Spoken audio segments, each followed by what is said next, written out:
Bem, Richard, o que você disse é o que temos discutido entre nós há, acho, mais de um ano. E isso explodiu em Davos de uma forma que, se tivéssemos tentado prever, as pessoas teriam dito que estávamos exagerando enormemente. Mas é para aí que as tendências estão apontando. E numa economia que está se polarizando, a tendência natural é ir para os extremos. Tudo o que precisamos dizer é que, se há um desequilíbrio na economia, um desequilíbrio voltado para concentrar toda a riqueza do mundo nos Estados Unidos e não deixar nada para outros países, especialmente para os fortes como a Rússia e a China. Então tudo isso é apenas o desdobramento natural disso.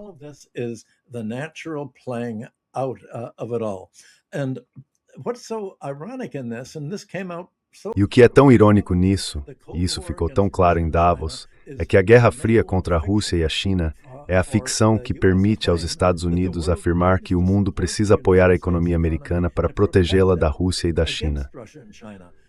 Trump diz que precisa tomar a Groenlândia para protegê-la de uma invasão iminente chinesa ou russa. Bem, os groenlandeses disseram que exportam muitos camarões para a China, mas não viram nenhum navio chinês. A China e a Rússia não têm necessidade da Groenlândia. Elas podem passar por ela ou ao lado dela para chegar ao Ártico, mas não precisam da Groenlândia em si. Já têm o suficiente. Os Estados Unidos mantêm essa ficção conveniente que tenta moldar a narrativa. E essa narrativa é o que nos anos 1960 se chamava de tio otário. A Europa está nos explorando.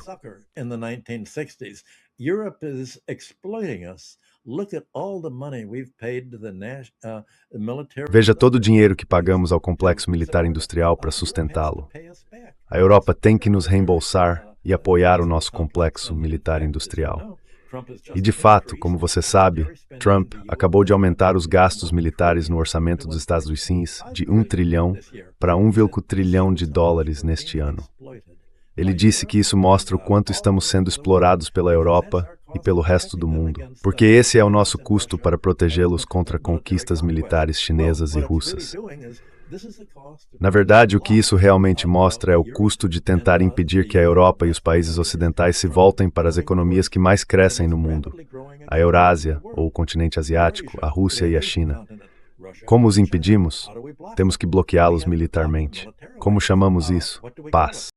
É a gangue da paz de Trump que ele criou.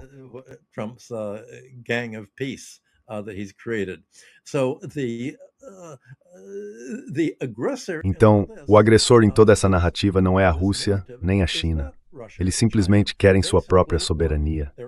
Querem ser independentes da capacidade dos Estados Unidos de transformar o comércio em arma, de transformar o dólar em arma, de transformar as finanças internacionais em arma, de transformar o sistema bancário SWIFT em arma, e tudo isso. E acho que alguns europeus estão começando a dizer, bem, talvez tenhamos escolhido o lado errado. Talvez não devêssemos ter levado à falência as indústrias pesadas da Alemanha e de outros países europeus ao rejeitar o comércio com a Rússia por causa de seu petróleo e gás e nos tornarmos dependentes dos Estados Unidos. Talvez, em vez de dependência, pudéssemos ter tido uma relação mutuamente benéfica. Mas sob Trump, América em primeiro lugar significa que há um vencedor e um perdedor em cada transação. Ele disse que a América será sempre a vencedora. Isso significa que todos e sectores dirão sempre as perdas. Its counterparties will always be the losers. All Europe has to do is read his speech. Tudo que a Europa precisa fazer é ler seus discursos, e pronto. E mesmo assim, todos eles foram comprados. É interessante que os convidados que você teve neste programa, os mais explícitos, todos já trabalharam para o governo dos Estados Unidos antes. E ao trabalhar para o governo, todos ficaram chocados com o que descobriram. Paul Craig Roberts, quando trabalhou no Tesouro, descobriu como ele me disse várias vezes, os Estados Unidos simplesmente compravam políticos estrangeiros com pequenos envelopes brancos cheios de dinheiro. Ou, em vez de fazer isso diretamente, criavam organizações não governamentais como o German Marshall Fund e o Atlantic Council, que apoiavam suas carreiras e os promoviam. E então você acaba com Tony Blairs e Macrons no poder por toda a Europa, sabendo muito bem de que lado o pão deles está sendo passado com manteiga em tudo isso.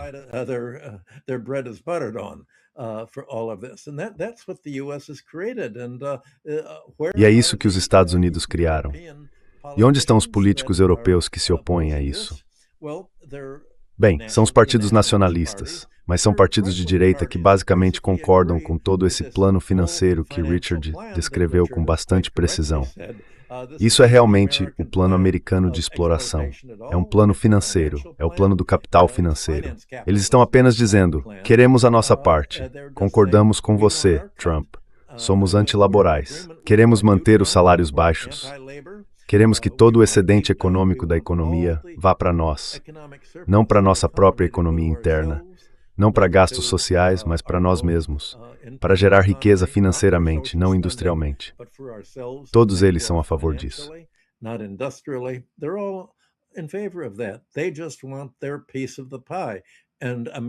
Eles só querem a parte deles do bolo. E os Estados Unidos não querem, e Trump não quer dar nada a eles. É uma força gravitacional, é como o que os neoliberais americanos fizeram na Rússia nos anos 1990. E isso foi o que mais chocou, como John Hilmer explicou tão bem lá nos anos 1990, quando conheci em Moscou. São as pessoas que realmente estiveram por dentro que ficam mais chocadas com o que está acontecendo. Elas são as convidadas do seu programa. E as pessoas que não concordaram, que não demonstraram choque, mas aceitaram tudo, são as que permaneceram na CIA, no Departamento de Estado e em toda essa rede de organizações não governamentais que elaboram uma espécie de guerra intelectual internacional.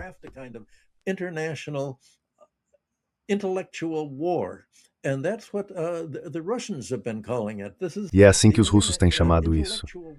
A guerra intelectual trata de moldar a forma como o resto do mundo pensa sobre o que está acontecendo. Quais são os fatores causais? Qual é o contexto de tudo isso? E se você acha que o contexto é que os Estados Unidos estão defendendo a democracia contra a autocracia, então autocracia significa países que não estão privatizando necessidades básicas, não estão privatizando serviços públicos, mantendo-os no domínio público para oferecer serviços a preços subsidiados, em vez de privatizá-los para obter lucro. At a subsidized rate, but privatizing them for profit, well, it turns out that the real autocracy is in. Bem, acontece que a verdadeira autocracia está na democracia americana. E os governos que realmente representam os interesses de elevação da população como um todo, seus padrões de vida, sua produtividade, seu crescimento industrial, são a Rússia e a China. Então existem dois modelos. A questão é, como usar a retórica e a lógica orwellianas para fazer as pessoas não compreenderem esse modelo, manipulando suas mentes. Tudo gira em torno do controle das mentes e de como as pessoas imaginam o que está acontecendo.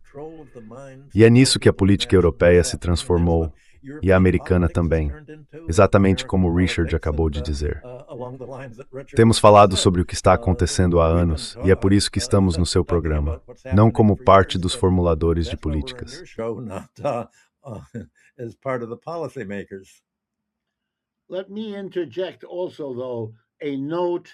Deixe-me intervir, porém, estou tentando pensar na melhor palavra. Bem, não vou fazer isso. Deixe-me explicar o que quero dizer. Este projeto sobre o qual temos falado, e que o Michael nos lembra de forma tão eloquente mais uma vez agora, como já fez no passado, e eu concordo com ele. É por isso que temos o tipo de relação que temos. Eu não acho que esteja dando certo. Acho que está fracassando.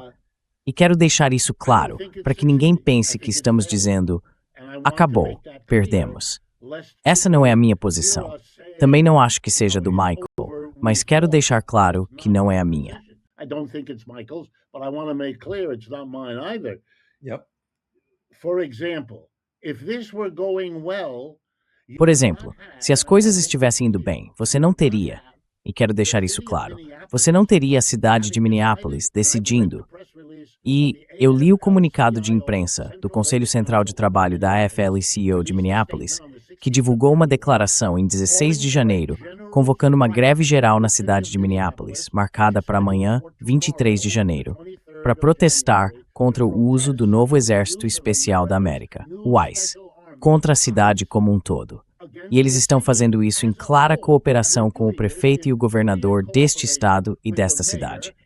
E Minneapolis é uma grande área urbana do meio-oeste dos Estados Unidos, uma greve geral.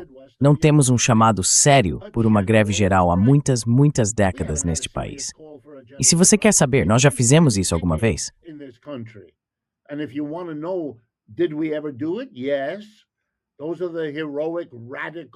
Sim, esses são os momentos heróicos e radicais da história americana. E aqui estamos em mais um deles. Isso não é um sinal de força, é um sinal de uma divisão social muito assustadora. Fala-se em guerra civil neste país. O maior bloco da Assembleia Nacional Francesa, como continuo lembrando as pessoas, é liderado por Jean-Luc Mélenchon. Ele é comunista, ou, quero dizer, ele não é atualmente membro do Partido Comunista, se entendi corretamente, mas já foi. Ele é agora o líder da La France Insoumise, que é o principal elemento de uma coalizão de todos os partidos de esquerda. E esse é um fato importante. Os partidos de esquerda que estiveram em conflito por décadas na França, como geralmente tem estado em grande parte da Europa e além, conseguiram se unir. Eles reconhecem uma nova e diferente etapa.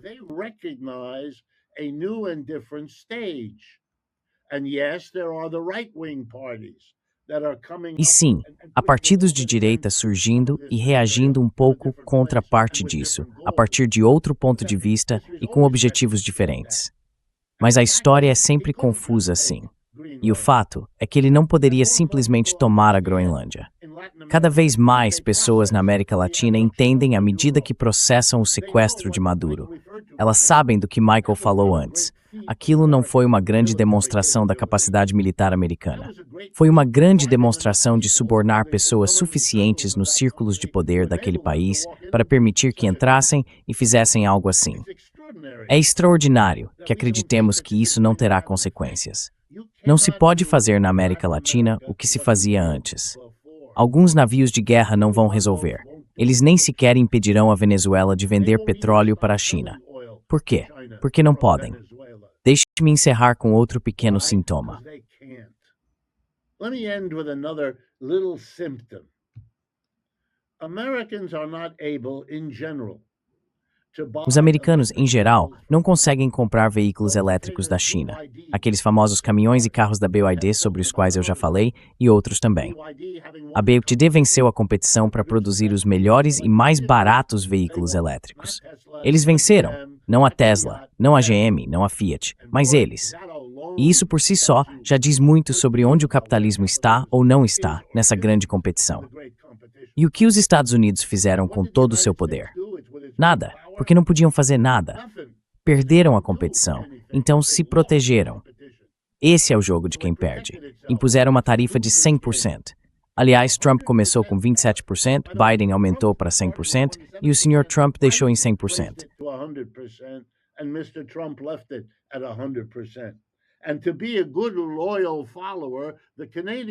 E para ser um bom e leal seguidor, os canadenses também impuseram uma tarifa de 100% à China sobre os mesmos carros e veículos elétricos. Até a semana passada, quando o Sr. Carney, de chapéu na mão, foi à China e disse: por favor, vocês poderiam nos ajudar a nos livrar da nossa dependência dos Estados Unidos? Claro, disse Xi Jinping. Que tal isso? Nós compraremos o seu óleo de canola de Saskatchewan e ajudaremos seus fazendeiros. E vocês eliminam a barreira aos nossos veículos elétricos. O Sr. Carney reduziu a tarifa de 100% para 6,1%. Isso se chama uma redução, e das grandes. E assim, agora ficou acordado que haverá 49 veículos BYD, ou veículos elétricos, vindos da China por ano.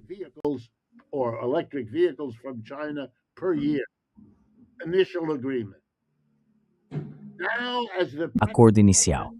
Agora, à medida que a imprensa descobre o que isso significa, eles se fazem a pergunta que deveriam ter feito antes. Por que é que no Texas, no Arizona e no Novo México você realmente vê carros da BYD nas rodovias americanas? Essas pessoas pagaram uma tarifa de 100%? Não. Elas simplesmente cruzaram a fronteira com o México e compraram os veículos lá, porque o México assinou um acordo com a China antes do Canadá. Então agora, teremos nova-iorquinos tirando umas pequenas férias no Canadá, comprando um BYD em Montreal a caminho de casa. Sabe o que é isso? É o processo histórico. São as placas tectônicas que estão se movendo. It's the tectonic plates that are shifting. Davos is the dancing on top Davos é a dança no topo, mas não consegue controlar, mal consegue refletir o que está acontecendo por baixo. E em última análise, meu palpite é que será o movimento trabalhista que vai surpreender todo mundo. Porque o que os chineses, os russos e todos os outros estão fazendo é dar passos enormemente importantes para manter a capacidade central de manufatura da qual todos nós dependemos e que eles estão monopolizando. E isso vai ameaçar o padrão de vida, porque os capitalistas do Ocidente não querem compartilhar sua parte dessa ação asiática, com a massa do próprio povo. A massa do próprio povo está se tornando serva doméstica. Onde estão nossos empregos? Where are our jobs? You know where they are? They're in the fitness centers. Sabe onde eles estão? Estão nos centros de ginástica do Ocidente. Estão em serviços pessoais.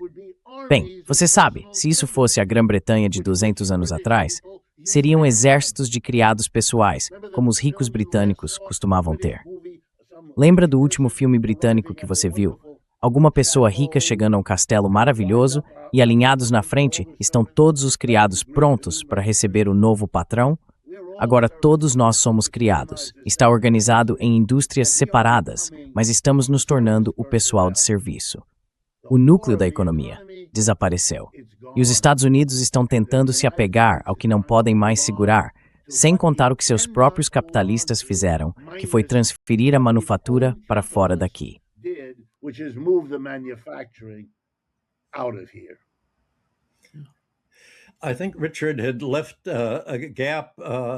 Acho que Richard havia deixado uma lacuna, uma pausa no que estava dizendo, esperando que eu entrasse no assunto de Minneapolis. E eu não peguei o gancho, mas ele e eu já tínhamos conversado sobre isso antes, porque eu nasci em Minneapolis. Acho que a experiência da cidade é muito relevante para o que aconteceu com a esquerda e com o movimento sindical nos Estados Unidos. Minneapolis está realmente no centro dessa história. Meu pai foi um dos líderes das greves gerais de Minneapolis em 1934 e 1935. E foram essas greves que basicamente levaram à criação do CIO e do Sindicato dos Caminhoneiros.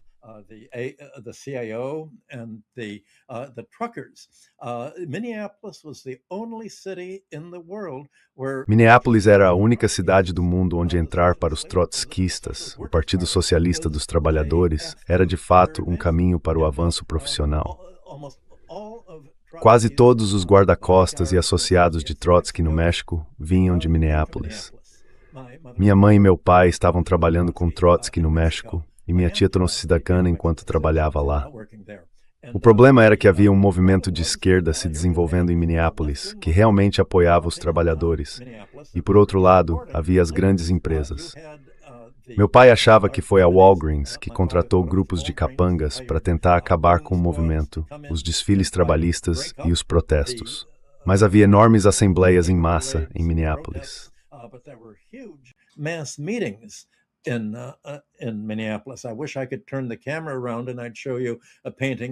Eu queria poder virar a câmera e mostrar a você uma pintura que minha tia fez.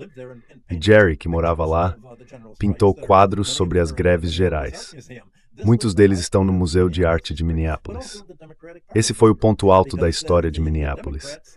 Mas também da história do Partido Democrata, porque os democratas queriam controlar o movimento trabalhista em nome de seus dois principais apoiadores, o crime organizado, a máfia, já que os democratas nas grandes cidades eram muito controlados pela máfia, e a ala direita, a AFL, os sindicatos de direita. Então Roosevelt ouviu Tobin, acho que era James Tobin, que chefiava o Departamento do Trabalho, e ele acusou os 17 apoiadores da greve geral de Minneapolis com base na Lei Smith.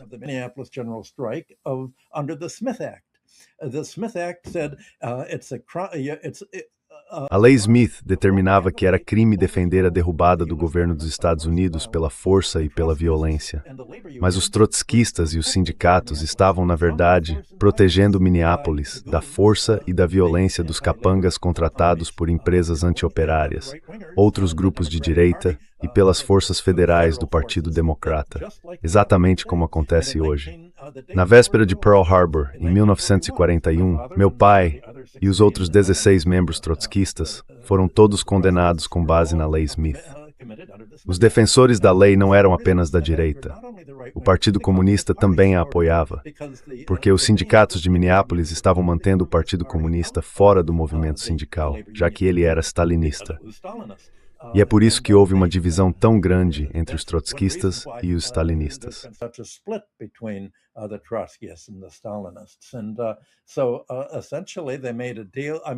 E essencialmente eles fizeram um acordo. Disseram-me que o motivo de eu ter recebido uma autorização de segurança tão alta foi porque Roosevelt fez um acordo com Stalin, de que ele lutaria contra os sindicatos e o apoio trabalhista em Minneapolis se o Partido Comunista prometesse não fazer greves durante a Segunda Guerra Mundial e o aumento militar que tanto Roosevelt quanto Stalin sabiam que estava por vir. Então, basicamente, você tinha o mesmo padrão que Richard apontou. O prefeito de Minneapolis disse muitas coisas agradáveis, assim como Mark Carney disse internacionalmente, mas ele era, na verdade, um direitista lutando contra o candidato socialista a prefeito de Minneapolis. Seu equivalente na década de 1940 era aquele terrível pró-Vietnã, mais tarde Falcão da Guerra, Hubert Horatio Humphrey.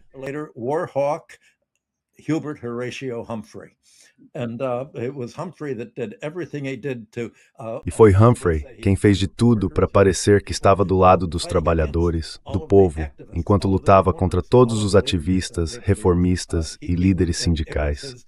Foi sua capacidade de trair a população e se apresentar como amigo dos trabalhadores que permitiu a Johnson dizer: "É esse o cara que queremos como meu vice-presidente." Porque ele fez por Johnson no Vietnã o que já havia feito em Minneapolis. Ele embarcou na onda da guerra do Vietnã e disse: "Os liberais precisam acordar. Temos que defender o Vietnã e a Ásia contra o comunismo."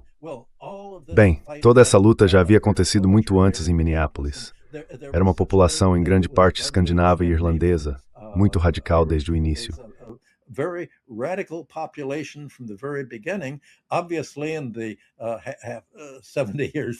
Obviamente, nos 70 anos desde a Segunda Guerra Mundial, o país se tornou mais de classe média e conseguiu se desenvolver até o que é hoje.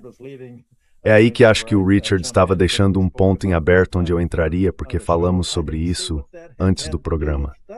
Eu não via o que isso tinha a ver com Davos, mas agora vejo.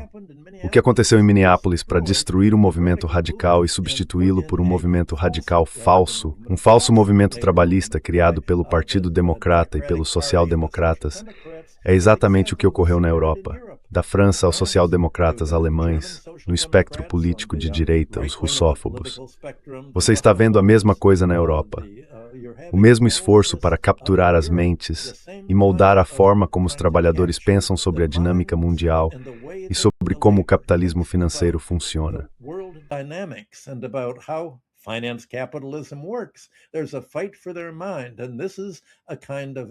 Há uma disputa pelas mentes das pessoas, e isso é um tipo de guerra intelectual e mental que anda de mãos dadas com as formas assimétricas de guerra que estamos vendo em todo o mundo neste momento. Esse é exatamente o problema. Como pode haver na Europa uma compreensão do que estamos falando quando a esquerda foi tão tomada pelos partidos de direita social-democrata que apenas os partidos de direita, os nacionalistas, estão dizendo essencialmente: talvez devêssemos nos voltar para a Rússia e a China, não apoiar a Ucrânia e não entrarem numa guerra que está usando todo o nosso dinheiro apenas para sustentar a luta centrada nos Estados Unidos pela hegemonia.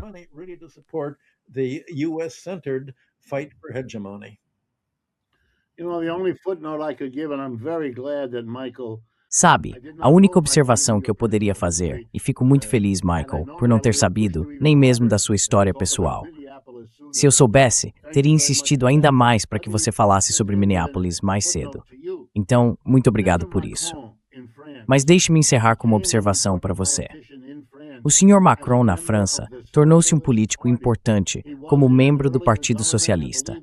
Ele foi, acredito, ministro da Educação em um governo socialista anterior, liderado pelo Partido Socialista. Seja lá o que socialismo signifique, é possível vê-lo florescer no completo vazio do Sr. Macron, cuja popularidade em seu próprio país rivaliza com a do Sr. Trump aqui. Outro exemplo, o Sr. Starmer. Another example, Mr. Starmer.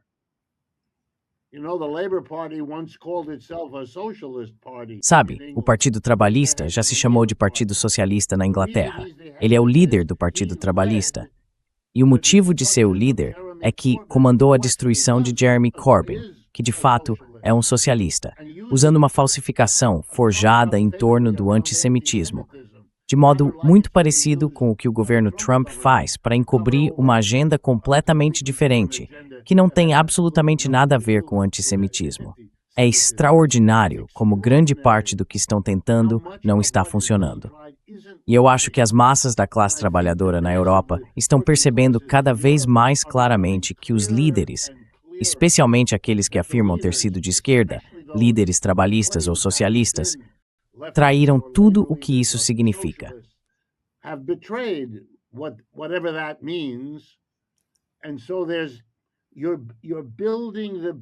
E assim, você está construindo a base para uma mudança radical, que é o que eu acho que você vai ver na Europa. Vai haver, e é isso, eu acho, que von der Leyen e todos os outros temem. É o que Michael disse no começo. Eles apostaram no cavalo errado. Eles ganharam muito durante muitos anos com essa aposta. Então não conseguem largar. Mas agora isso vai ser o fim político deles, não o começo de nada. E é isso, eu acho que estávamos vendo em Davos.